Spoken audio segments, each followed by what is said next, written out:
I want to talk about a development in the XRP lawsuit that's shaking the market today and that many people have overlooked. While most of us thought the lawsuit was over, an unexpected move from the SEC could solidify Ripple's victory and change all the balances for the future. You have to watch the whole video to understand what this move is, what's behind BlackRock's mysterious silence, and to talk about XRP's gaining ground in corporate treasuries. Don't forget to like the video and subscribe to the channel to support me.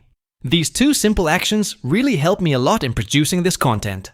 Recently, a piece of news we received about the SEC's lawsuit against Ripple didn't get enough attention. While most people thought the case was over, the SEC officially withdrew all its decisions and internal policies that had previously labeled Ripple a malicious actor and restricted the company's ability to operate in capital markets.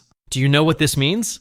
The SEC has partially admitted that the steps it took and the claims it made were unfounded, and that the whole process was a mistake. I think this is more than just a legal victory.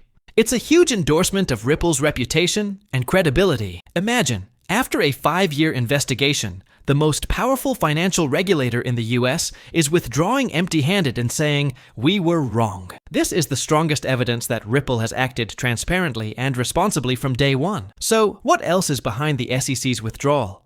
There are very strong signs that the new SEC management sees Ripple as a player that will dominate the sector.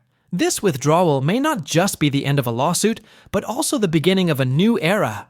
But what kind of an impact will this have on the market? I'll get to that in a moment, but first, let's focus on another mystery. This victory for Ripple also revealed how right or wrong two different philosophies about the future of finance are. On one hand, many Bitcoiners advocate for destroying the existing financial system and replacing it with a completely decentralized structure.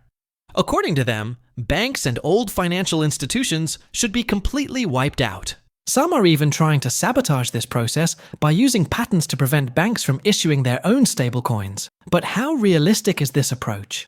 To think that institutions managing trillions of dollars of assets can be stopped by one person's patent is frankly very far from reality. On the other hand, Ripple's approach is completely different.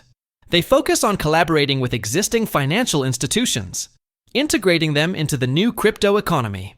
They say, let's work with banks, teach them to use these new technologies, and build bridges. The idea is based on upgrading the system, not destroying it. This fundamental difference between how Bitcoiners see the world and how XRP holders see it, I think also shows who will be successful in the future. Which of these two approaches do you think is more valid? Share it with me in the comments. And now, let's examine BlackRock's much-debated decision. There's been a long-standing topic: BlackRock's XRP ETF. Recently, a BlackRock spokesperson announced that there are currently no plans to launch an XRP or Solana ETF. This statement disappointed many XRP investors. But is this really the end of everything? Or is this a deception? I think this statement is nothing more than saying, we don't have a plan right now. Don't forget, BlackRock's head of digital assets attended the Ripple Swell event. This is a clear indication of their interest in Ripple technology and XRP. The chance of a giant like BlackRock missing out on such a crucial segment of the market is zero. Think about it. If XRP surpasses Ethereum in market value, BlackRock would want to have an ETF that covers the two largest cryptocurrencies. This is a fundamental part of their strategy. Also, in an environment where the market is so sensitive, openly announcing their plans could invite manipulation. So, it might be more accurate to read this statement as a not now but soon signal. I wonder if we'll come across a much more striking piece of news on this matter in the coming months. As you can see, the market is more volatile than ever. The SEC's withdrawal opens new doors for Ripple, while BlackRock's silence could be the calm before a big storm.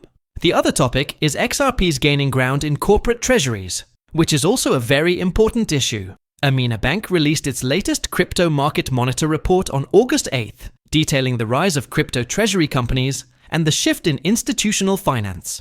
Based in Zug, Switzerland, Amina Bank is a licensed bank and securities dealer supervised by the Swiss Financial Market Supervisory Authority, FINMA. In June 2025, Amina became the first bank to support the stablecoin Ripple USD, RLUSD.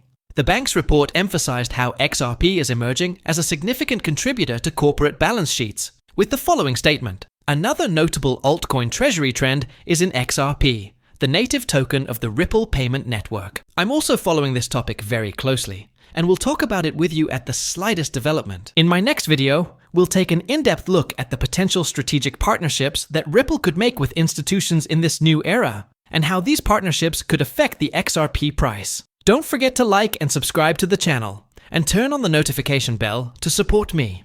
See you in the next video. Goodbye.